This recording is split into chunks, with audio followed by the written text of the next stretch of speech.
Bienvenidos a Saber Rural, este encuentro semanal en el que compartimos con ustedes todos los adelantos científicos y técnicos que le permiten a las distintas cadenas de valor seguir avanzando y mejorar.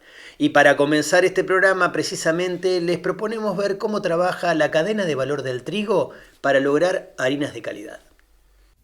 La aptitud industrial de un trigo puede definirse con el potencial que tiene para generar harinas que permitan la fabricación de un producto final específico, con las características requeridas en los procesos productivos y conforme a lo demandado por los consumidores. Para determinar la calidad del trigo harinero, se realizan estudios de laboratorio que evalúan características físicas y químicas, usando equipos que miden parámetros clave para determinar su aptitud para panificación. Cuando llega una muestra al laboratorio, en este caso vamos a hablar de trigo, lo primero que se hace es la identificación y la rotulación de esa muestra, como para tener un seguimiento preciso y constante de cada muestra que llega de distintos clientes. Una vez que se rotula, lo que se hace es un análisis comercial de ese trigo, que se va a ver en ese análisis todos los rubros que sean de condición y de calidad que presente la muestra. Una vez realizado ese análisis, lo que se tiene que proceder es a la limpieza, porque en ese análisis podemos encontrar mucha materia extraña, granos quebrados o algún otro inconveniente que pueda llegar a traer y que complique después el procesamiento de esa muestra. Entonces se pasa por una zaranda y una vez que está limpio ya se puede empezar con los análisis. Cuando llega la muestra de trigo, lo primero que hacemos es el análisis comercial, ¿no? Para ver qué tipo de enfermedades tiene el grano, si tiene, toda la parte de impurezas y demás. Esa es la primera etapa. Luego lo que nosotros hacemos es limpiar esa muestra de trigo, ¿no? Para poder determinarle humedad, proteínas, ¿no es cierto?, peso hectolítrico. Y una vez que tenemos esto, nosotros humectamos la muestra, la llevamos a 16% de humedad, que es el mismo tratamiento que le hace el molino, y dejamos 24 horas de descanso. Luego hacemos una molienda, tenemos un molino acá en el laboratorio que simula la molienda industrial, donde sacamos una harina entera. Y esa harina entera es la que nosotros empezamos a analizar.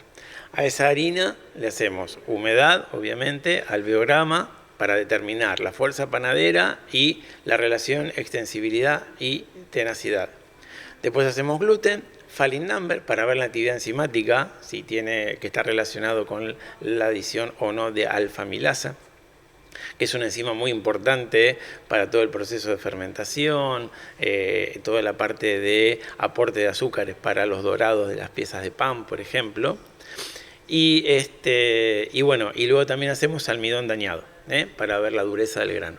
Las técnicas que se aplican son tanto para el trigo como para la harina, el trigo una vez molido, son técnicas de humedad, cenizas, alveograma, falling number, gluten, y tenemos métodos complementarios como son colorimetría y almidón dañado.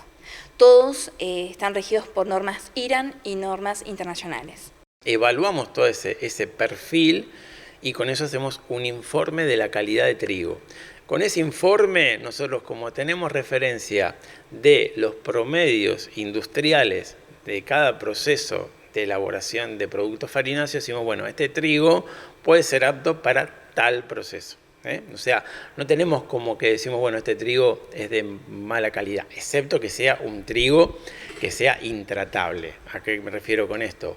O es un trigo que tiene una tenacidad extrema, es súper duro, y tiene muy baja fuerza panadera. Entonces esos trigos ya no son tratables ni siquiera con aditivación, porque no es económicamente viable aditivar esos trigos. Entonces lo que nosotros decimos es que esos trigos van para mezcla, porque si no solos no se pueden tratar en nada. Entonces, eso sí, los extremos de calidad, sí, nosotros damos la alerta, decimos, este trigo es para mezcla. Los que están en el intermedio, tratamos de localizarlo para qué proceso industrial va. La calidad de la harina de trigo se define por sus componentes y factores físicos como humedad, cenizas y tamaño de partícula, que determinan su comportamiento en la masa para aptitud panadera. Hay diferentes calidades de harina, ¿no es cierto? Dependiendo el uso final que tenga esa harina. Entonces, lo importante de todo esto es tener una especificación técnica. Esa especificación técnica, nosotros cuando viene, por ejemplo, un cliente, tanto sea un molino como una empresa farinácea, o sea, una empresa que consume harina como materia prima principal. Siempre lo que nosotros aconsejamos es hacer la especificación técnica. Entonces esta especificación técnica se basa, por un lado, de todo lo que serían los promedios que nosotros tenemos a nivel de las diferentes industrias, y por otro lado, la industria puntual en la cual vamos a analizar. Entonces hacemos, nosotros como centro tenemos el contacto muchas veces con el molino y con el consumidor de la harina.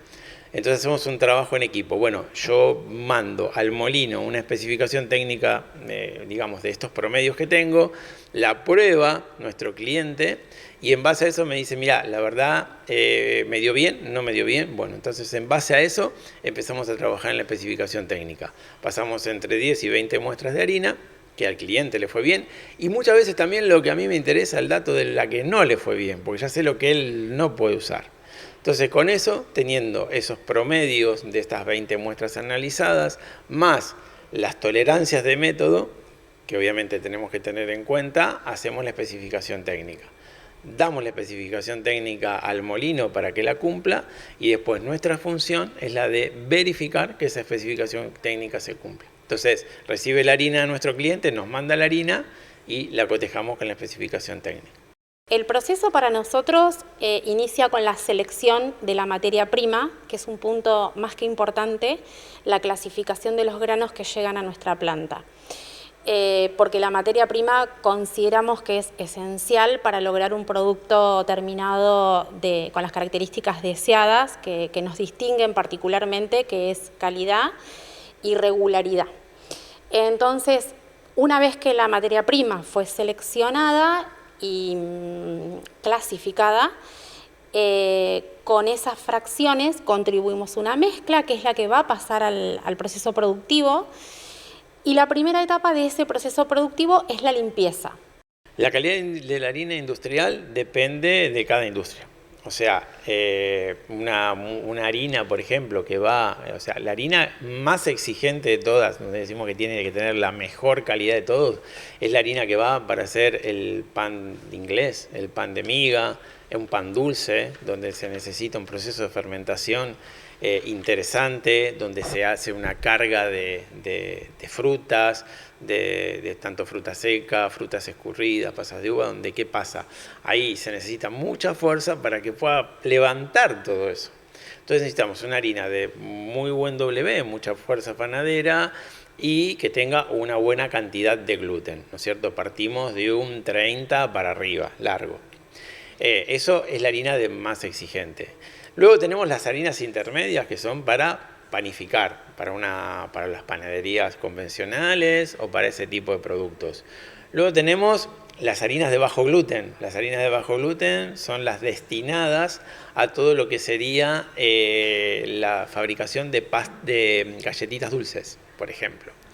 Y luego tenemos las harinas 4 ceros, que son las que más se dedican a la parte de repostería o a panificados especiales, ¿no es cierto? Cuando uno quiere obtener un pan de una miga muy blanca o demás, por lo general hay panaderos que utilizan harina 4 ceros. Eso es un poco la gama de todas las harinas. La versatilidad de la harina de trigo proviene de su capacidad para formar gluten, que da estructura y elasticidad a las masas, por lo que es un ingrediente central para la industria alimenticia. Los parámetros que definen su calidad incluyen su contenido de proteína, calidad de gluten y otros aspectos conforme al uso que será destinada. Una vez que recibimos la harina, lo que obviamos va a ser toda la parte de molienda, humedad, y empezamos directamente con los ensayos de laboratorio. Esos ensayos de laboratorio van a estar dados por la humedad y la ceniza, que nos van a empezar a dar un perfil de harina, y a su vez vamos a empezar a hacer los estudios de alveograma, almidón dañado, gluten, falling number, que con todos esos datos vamos a poder generar un perfil ya directo del tipo de harina que tenemos. Un alveograma, un falling number, cenizas, humedad, gluten, son los parámetros más importantes, son las técnicas más importantes, y después acompañado por el almidón dañado y colorimetría. Podemos dividirlo en 3 partes. Lo que puede ser los análisis de laboratorio, que tenemos todo el circuito, sea humedad, sea cenizas, alveograma, falling number, entre otros ensayos. Y también tenemos 2 áreas más, la parte de panificación experimental, donde se va a poner en prueba todo ese perfil teórico que nosotros obtuvimos en el laboratorio para ver si se replica en lo que es la panificación de esa harina. Y a su vez tenemos el área de servicio en cuanto a la aditivación o no de esas harinas que tenemos, porque puede ser que el cliente requiera un tipo específico de harina, la cual no es parecida a la que le estamos trabajando. Entonces tenemos la capacidad de poder brindar asesorías para el uso o no de aditivos.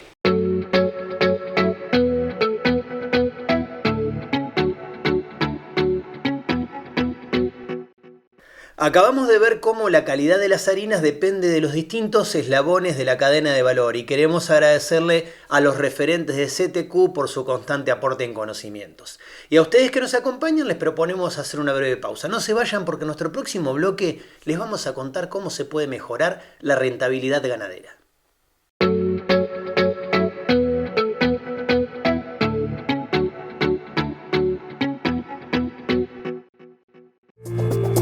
Centro Tecnoalimenticio Quequén. Innovación al servicio de la agroindustria.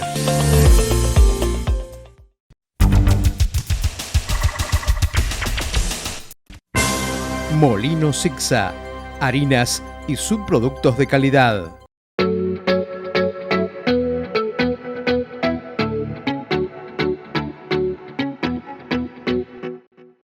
En estos tiempos la rentabilidad del negocio ganadero se define con eficiencia y en este segmento de Saber Rural les contamos por qué. En la producción ganadera bovina, los factores de incidencia sobre la rentabilidad del negocio incluyen la adaptación genética al clima, la calidad forrajera, la gestión de recursos y la velocidad de crecimiento de los animales. Sin embargo, la rentabilidad del negocio se define por la eficiencia reproductiva, medida por la tasa de preñez de destete, la ganancia diaria de peso, el control de costos de producción y especialmente por el precio de venta final. Los factores que definen la rentabilidad de un sistema ganadero son varios, digamos, pero yo te diría que lo más importante es precio y producción. Digamos, precio lo conocemos, o no es que lo conozcamos en forma fija a cuánto voy a vender un novillo ni cuánto va a valer una vaquillona, pero lo podemos estimar con cierta aproximación. Los ciclos en la Argentina están siendo muy recurrentes, o sea, sabés que los terneros valen mucho en enero, febrero, ahora cuando caiga la primera helada el precio por ahí va a caer, no tanto porque hay pocos terneros, puedes ir estimando. Y aparte, digamos, un poco te vas guiando por encuesta, o sea, el precio hoy para armar un sistema te diría que no es tan limitante en cuanto a rentabilidad. O sea, me refiero a que lo conocés. El segundo tema que implica mucha importancia, ¿cuál es el nivel de producción? Y ese es un tema que no mucha gente lo conoce, la gente no sabe cuánto está produciendo. Entonces no sabe si saca en cría 70 kilos, 100 kilos, 150. Hay gente que dice, bueno, no, yo más o menos porque vendo 2 jaulas de ternero por año.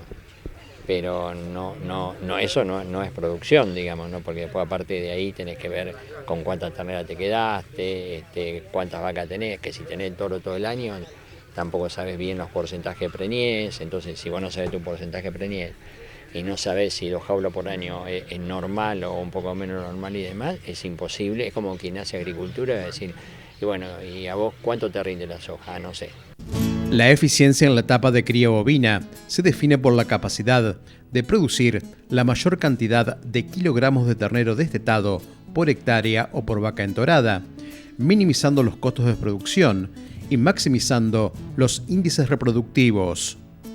Los factores clave son una combinación de manejo, nutrición, sanidad y genética. En cría, digamos, hoy tenemos que tener un buen diagnóstico de cómo está nuestro rodeo reproductivamente, es decir, cómo es nuestro nivel reproductivo, nuestro porcentaje de preñez, nuestro porcentaje de logro de terneros, pérdidas, preñez de destete, me refiero. Esos son indicadores que hoy hay que tener sí o sí. Y una vez que uno tiene esos indicadores, ¿cómo los mejora? Es decir, bueno, yo cómo mejoro mi peso al destete, bueno, tengo que adelantar las pariciones, concentrarlas, hacerlas en un momento, digamos, donde después de la aparición venga el pasto de alta calidad para no solo tener una buena preñez futura, sino una buena producción de leche. Entonces, una vez que yo tengo diagnosticado mi rodeo y lo tengo caracterizado, después primero tengo que empezar a mejorarlo en su índice, porcentaje de preñez, porcentaje de destete y demás, acompañado de una estructura alimenticia que me permite lograr eso. Hay numerosos modelos entre 100% pastoriles o 100% corral de recría. Cuando digo corral, digo un corral profesional de un feedlot que entrega 2 veces por día la comida, o un silo comedero autoconsumo, donde el animal está encerrado y accede a un comedero a voluntad, ¿no? Entonces y después modelos de recría con suplementación estratégica, donde complemento un verdeo de invierno con maíz o complemento una megatérmica diferida en el NOA con una sal nitrogenada. Digo, hay un montón de modelos de recría. Lo que sí tenemos que tener en cuenta es, cuando uno pone en una planilla los costos y pone un arrendamiento y la alimentación y todo lo que implica como costos de esa recría, recriar es ganar entre 500 a 900 gramos. Si tenemos que poner un rango menos de 500, empezamos a tener una situación de no rentabilidad en esa recría, y más de 900 gramos ya es más un engorde que una recría. Entonces tenemos que lograr también medir y tomar mediciones para saber que estamos en el rango deseado y no, hablando en criollo, tirar los animales en el campo e ir 4 meses después a ver cuánto ganaron. Normalmente la gente no mide eficiencia en los corrales, no mide consumos, entonces no sabe, llena los hilitos, por ejemplo, no sabe cuánto maíz gastó, o mezcla el maíz en el mismo chimango con el núcleo. O sea, hay imperfecciones que obviamente deben ser mejoradas, ¿no? Entonces eso normalmente es lo que hay que tener en cuenta para ir mejorando los 3 factores. Y después, al margen de lo productivo, también tiene que tener una muy buena programación forrajera y financiera. ¿Sí? Porque hoy, si vos decís, bueno, yo voy a comprar ternero, y un ternero vale $1000, entonces si no lo acompañás con una venta del novillo previa que te apalanque eso, o no lo acompañás, digamos, con un crédito corto o con una venta de cereales, tampoco te va a dar resultado económico, porque o no vas a encontrar el ternero no vas a comprar en el momento que se necesita, o vas a pagar una alta tasa de interés, o te va a perder de producir kilos. Entonces la planificación financiera también es muy importante. La eficiencia reproductiva, con un elevado índice de preñez, es uno de los aspectos cruciales en la rentabilidad de las producciones ganaderas bovinas. En Argentina, los índices promedios bovinos son históricamente bajos, con un destete rondando el 60% y un índice de preñez promedio nacional inferior al 75-80% en muchas regiones. En general, los dos son flojos, pero un bajo porcentaje de preñez indudablemente me genera una gran cantidad de vacas que están comiendo pasto y no están produciendo metano, generando gastos en mantenimiento y demás, que no me generan a nivel país ningún resultado positivo, entendiendo que la Argentina nunca va a tener los índices que tienen otros países por su geografía. Vos te vas al norte de Santa Fe y no puedes pretender tener un porcentaje de destete que sea igual a la media nacional. Es mucho más bajo porque la vaca para en un monte y están los pumas, están los que hacen abigeato y demás. Entonces, en realidad la mejora la tenés que programar en otras zonas donde tenés mejores condiciones para la cría. Eso, indudablemente, un poco lo que yo te decía antes, es manejo y nutrición. Entonces, una vez que vos encares ordenamiento de rodeo con manejo y después le adjudiques la nutrición que se corresponde de acuerdo a las características de ese rodeo, vas a tener, digamos, un aumento en el porcentaje de destete, por supuesto también encarando todo lo sanitario, ¿no? Es decir, obviamente acá tenemos muy poca... Es decir, el problema serio de dónde viene todo esto, que en general se invierte muy poco en las condiciones que me llevaría a apuntar los rodeos, porque yo hago buena aprendiz, te hago un buen seguimiento, hago todo, pero después no invierto en forrajero, no invierto en sanidad, y a la larga esa mejora se me va desdibujando y vuelvo al punto de inicio. Y la Argentina se invierte muy poco en pasturas y en sanidad. Vos calculás, la Argentina tiene 50 millones de cabezas, invierte $1.000 millones en pasturas. Si vos dividís los $1.000 millones divididos en 50 millones de cabezas, son $20 por cabeza, que no son parejos. O sea, probablemente en esta zona se inviertan $80 por cabeza y en el norte no invierta nada. Entonces, y sanidad, $400 dividido 50 millones de vacas te da menos de $10 por vaca. Entonces, con eso, ¿dónde querés ir? Entonces, si no invertimos realmente en esas condiciones, obviamente el porcentaje de destete y el porcentaje de preñez no va a cambiar. El stock bovino en Argentina se ubica aproximadamente en 50 millones de cabezas, mostrando una tendencia a la baja o estancamiento, con una caída del 1,36% a fines de 2025. Los indicadores muestran una baja relación vaca-ternero, lo que significa que no se produce la cantidad de terneros necesaria para aumentar el stock.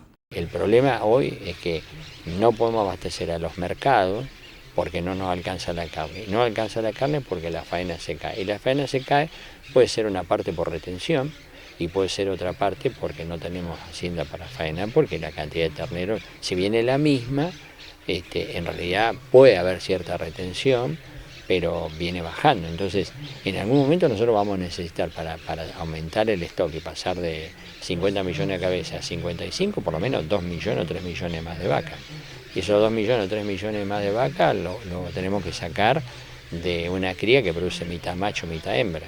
Entonces, para 2 o 3 millones más de vacas, considerando la reposición del rodeo original y demás, y tenés que ver una retención de 1 millón de hembras por año. Esto implica una disminución de la faena de cerca de, si lo dividís por 12, cerca de 100.000, casi 100.000 hembras menos en la faena por mes, o que el porcentaje de hembras en la faena se caiga del 47 al 44. Si eso no ocurre, no podemos hablar de retención, y si no hay retención no podemos aumentar la cantidad de terneros, y si no aumentamos la cantidad de terneros no vamos a aumentar la producción de carne.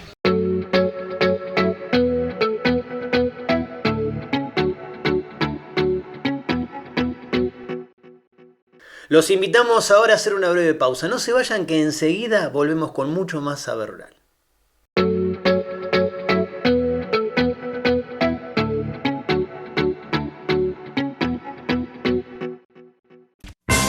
Molino Sicsa, harinas y subproductos de calidad.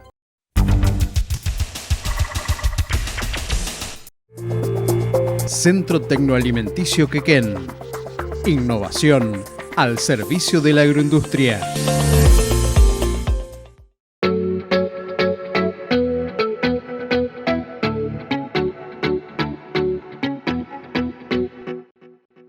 Seguimos en Saber Rural para ocuparnos de la salud de los pequeños animales y contarles cómo los afecta la epilepsia.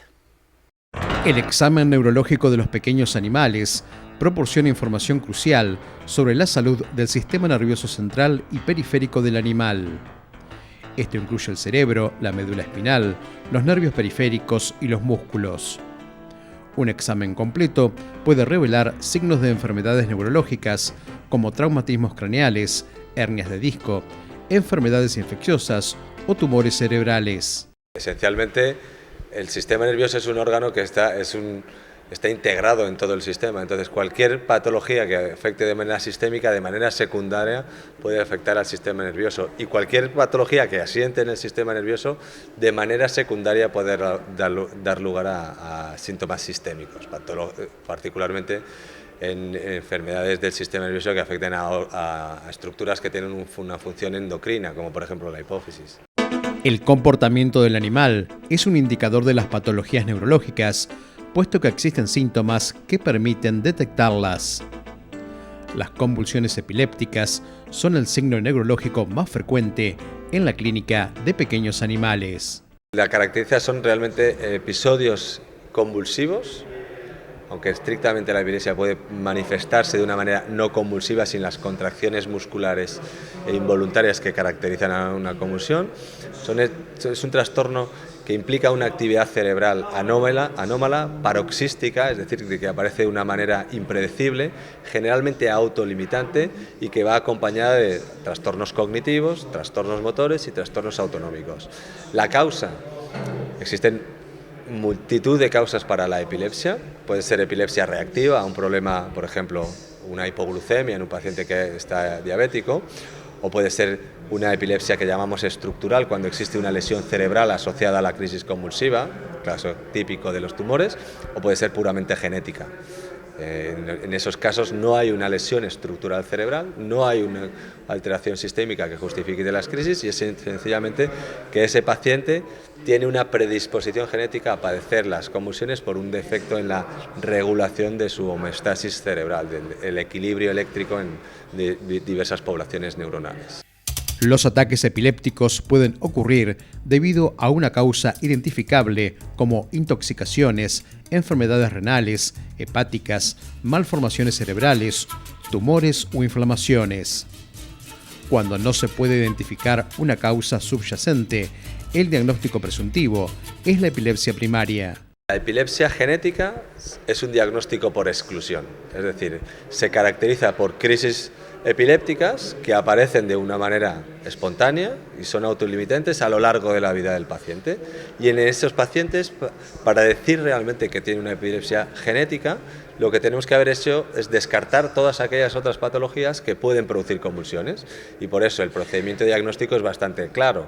Se hacen sus análisis de sangre, se excluye una causa sistémica y se hacen sus pruebas de imagen, fundamentalmente resonancia magnética, que descarte lesiones estructurales cerebrales, y análisis de líquido cefalorraquídeo. A día de hoy no hay un perfil genético en los animales que ayude a decir cuáles son esos animales predispuestos a padecer la epilepsia, porque además la epilepsia es una enfermedad difícil, porque no dependen de un solo gen, es una enfermedad multifactorial y plurigénica, que hay muchos genes involucrados en el desarrollo de este tipo de procesos.